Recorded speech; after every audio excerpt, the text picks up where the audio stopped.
Salam sejahtera Malaysia, salam sejahtera tuan-tuan dan puan-puan semua. Hari ini Malaysia, rakyat Malaysia bakal digemparkan dengan berita tergempar mengejutkan panas hari ini berkaitan dengan isu-isu semasa politik di Malaysia, berkaitan dengan pendidikan, ekonomi dan segalanya ada di sini untuk semua isu-isu hangat di Malaysia. Mari kita menonton video hari ini, apa yang ada hari ini.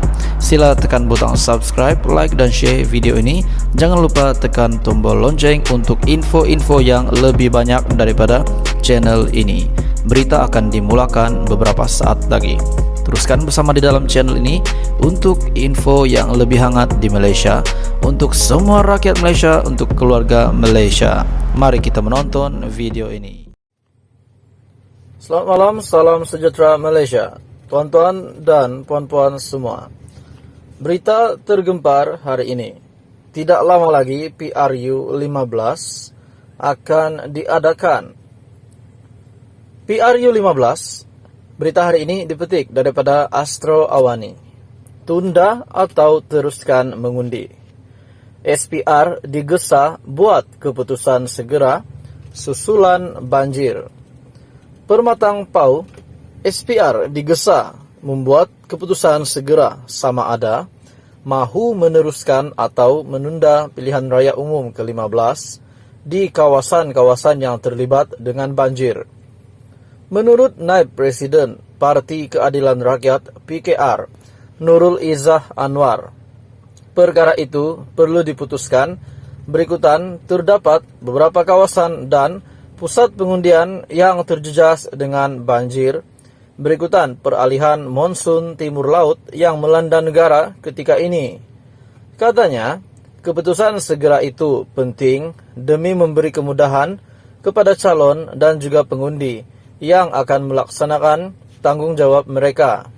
Malah, ujar Nurul Izzah, terdapat peruntukan dalam peraturan pilihan raya untuk menunda dan bukannya membuat pilihan raya semula sekiranya berlaku hal sedemikian. Saya rasa penting juga untuk memahami dalam urusan aturan pilihan raya. Dalam pilihan raya sendiri, ada peruntukan untuk menunda, kena jelas bab ini. Menunda bukan membuat pilihan raya semula. Kita minta sangat, desak sangat. Yang desak sangat mengundi ini adalah UMNO, Kerajaan Barisan Nasional, Perikatan Nasional, hormati proses. Kalau perlu tunda di kawasan banjir, buat sekarang, umum sekarang mudahkan calon, mudahkan pengundi. Tapi saya rasa tak boleh terima bila tiba-tiba dibatalkan saat akhir. Ada desas-desus bahwa UMNO terkebelakang dan ada kebarangkalian besar Pakatan Harapan menang. SPR perlu lihat secara profesional. Pada saya, penting dilihat sebagai objektif dan profesional. Pada saya, penting dilihat sebagai objektif dan profesional dalam pilihan raya, kata Nurul Izzah dalam sidang media di Yayasan Aman Penanti pada Kamis. Sehubungan dengan itu, katanya adalah amat tidak wajar sekiranya SPR membuat ketetapan itu di saat akhir.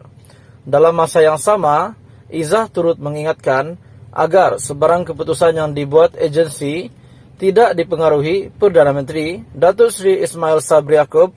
Berikutan kedengaran desas-desus bahwa BN mula ketinggalan ke belakang.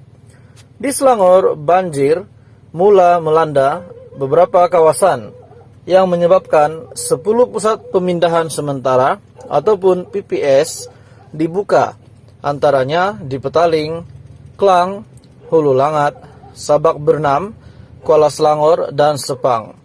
Sehingga pagi tadi, jumlah mangsa banjir direkodkan di negeri itu adalah seramai 848 mangsa yang membabitkan 208 keluarga. Berita hari ini dipetik daripada Astro Awani. Pilihan raya umum ke-15, tunda atau teruskan mengundi. SPR digesa buat keputusan segera susulan banjir. Menurut Naib Presiden PKR, Parti Keadilan Rakyat, Nurul Izzah Anwar, perkara itu perlu diputuskan berikutan. Terdapat beberapa kawasan dan pusat pengundian yang terjejas dengan banjir berikutan peralihan monsun timur laut. Hai hello, selamat pagi, salam sejahtera semua. Tonton teman-teman, kita kenal Khairi Jamaluddin. Kita tahu Khairi Jamaluddin seorang yang sangat berpotensi untuk menjadi ketua seorang pemimpin. Sudah pasti sebelum PRU15 kita mendengar banyak berita tentang Khairi Jamaluddin. Hari ini ada satu berita yang pasti mengejutkan Khairi Jamaluddin dan sudah pasti kepada penyokong-penyokong Khairi Jamaluddin. Mesti Anda tak sangka berita ini diterbitkan dan ada berita seumpama. Ada berita begini yang mengaitkan Khairi Jamaluddin ini disaman. Mesti ramai yang tertanya-tanya, kenapa KJ disaman? Dan apa yang membuatkan KJ ini boleh disaman? Sedangkan beliau ini, kita dapat melihat beliau seorang yang baik, beliau seorang yang tidak mungkinlah akan disaman. Tapi hari ini beliau disaman. Melalui berita hari ini daripada Agenda Daily, Khairi Jamaluddin, Dr. Nur Hisham disaman. Kenapa mereka disaman? Berita sepenuhnya dipetik daripada Agenda Daily. Khairi Jamaluddin, Dr. Nur Hisham disaman isu vaksin COVID-19. Sekumpulan penerima vaksin memfailkan saman terhadap kerajaan dan Kementerian Kesihatan Malaysia KKM, khususnya menteri yang bertanggung jawab ke atas program vaksinasi negara, Khairi Jamaluddin Abu Bakar, selepas mendakwa menjadi mangsa kepada kesan sampingan akibat vaksin COVID-19. Memetik laporan Sinar Harian, seramai 44 orang mangsa itu yang diwakili firma Guaman Syahrin Shatir Kamal & Co turut memfailkan saman terhadap pengarah kesihatan Tan Sri Dr. Nur Hisham Abdullah dan 3 pengeluar vaksin COVID-19 Pfizer, AstraZeneca, dan Pharma Niaga. Peguam Muhammad Syahrin Satir berkata, sekumpulan tersebut mendakwa Kementerian Kesehatan Malaysia KKM memberi satu deklarasi tidak sah dan merupakan suatu persetujuan yang dipaksa oleh pihak defendant untuk mengelakkan mereka diambil tindakan daripada kesan sampingan teruk akibat suntikan vaksin tersebut. Beliau turut memberitahu anak guamnya menuntut defendant bertanggung jawab atas kesan suntikan COVID-19 terhadap plaintiff yang telah memberikan kesan sampingan teruk yang mengakibatkan kerugian. Anak guam kami menuntut ganti rugi am dan ganti rugi khas yang perlu dibayar defendant kepada plaintiff akibat daripada kesan sampingan teruk suntikan COVID-19 yang telah menyebabkan kematian, kehilangan upaya kekal, dan komplikasi-komplikasi lain yang mengakibatkan kerugian dan kehilangan nyawa yang ditanggung plaintiff, katanya. Beliau juga berkata, ketiadaan bukti vaksin yang pernah diuji secara secara klinikal sebelum digunakan terhadap pengguna juga menjadi antara asas tuntutan saman tersebut. Plaintiff juga menuntut sebuah injunksi interim untuk menghalang defendant daripada memberikan secara meluas vaksin COVID-19 kepada rakyat Malaysia yang lain sehingga kajian klinikal dilakukan dan laporan lengkap disediakan.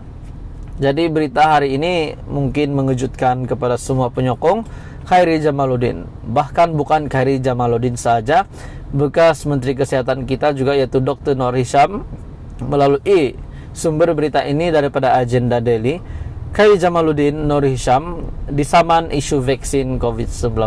Jadi tuan-tuan dan puan, ini pasti mengejutkan PRU15, mengejutkan KJ. Di samping beliau ingin bertanding di Sungai Buloh, Parlimen Sungai Buloh, di mana beliau pertama kali bertanding di situ, Selepas sebelum ini beliau telah menakluki Rembau, tapi beliau telah memberikan Rembau, Parlemen Rembau kepada Tokmat. Hari ini pula tinggal kurang beberapa hari lagi PRU 15 Khairi Jamaluddin terima berita begini. Ini sudah pasti mungkin akan mengganggu fokus beliau untuk persediaan dalam PRU 15. Tapi kita doakan semoga Khairi Jamaluddin akan sentiasa dalam keadaan yang baik, bersedia untuk berkampanye, bersedia untuk bertanding nanti. Apapun tuan-tuan dan puan, apa komen Anda tentang berita hari ini? Anda boleh komen di bawah.